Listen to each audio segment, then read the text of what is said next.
নির্বাচনের পরে এই প্রথম বিএনপির কেন্দ্রীয় কার্যালয়ের আজকে এখানে প্রধানমন্ত্রী জনাব তারেক রহমান তিনি আসবেন এবং সেটিকে ঘিরে আমরা দেখছি যে নেতাকর্মীদের ভিড়ের পাশাপাশি দেখছি যে একেবারেই কিন্তু আইনশৃঙ্খলা বাহিনীর নিরাপত্তার সাথে কিন্তু আমরা দেখছি যে আইনশৃঙ্খলা বাহিনীর সদস্যরা উপস্থিত রয়েছে পুলিশ, বিজিবি, র্যাব এবং সেনাবাহিনীর সদস্যরা। তবে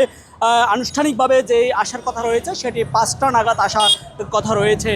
প্রধানমন্ত্রী তারেক রহমান, এবং এখানে সেটিকে ঘিরে দেখছি যে নিরাপত্তার চাদরে অনেকটা ঘেরা বলা যেতে পারে, কারণ এখানে ডগ স্কোয়াড দিয়ে আমরা দেখছি যে তল্লাশি করা হয়েছে কোনো রকমের যাতে সমস্যা না হয়, যেটি আইনশৃঙ্খলা বাহিনী করে থাকে, এবং পুলিশ সদস্য, র্যাব, বিজিবি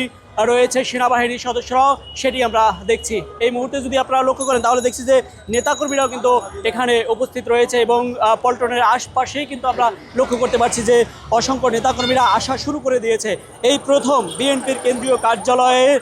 প্রধানমন্ত্রী তারেক রহমান তিনি আসবেন, প্রধানমন্ত্রী হয়ে আসবেন, সেটি ঘোষণা দিয়েছিল গতকালকে একটি অনুষ্ঠানে তিনি এই ঘোষণা দেন, এবং সেটিকে ঘিরেই দেখছি যে বিএনপির নেতাকর্মীরা উপস্থিত হয়েছেন এবং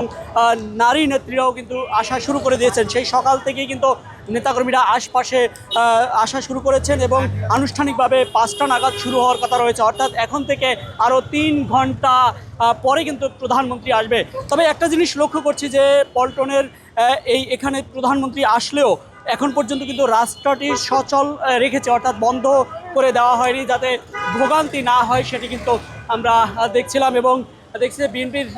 যেই কার্যালয়টি রয়েছে সেই কার্যালয়টিকে একেবারে কিন্তু রং করা এবং সব কিছুই কিন্তু সাজিয়েছে সেটি আমরা দেখছি, এবং ব্যারিকেড রয়েছে যাতে প্রধানমন্ত্রী আসার সময় যাতে বিশৃঙ্খলা না ঘটতে পারে সেই জন্যই কিন্তু সেনাবাহিনী মোতায়েন রয়েছে।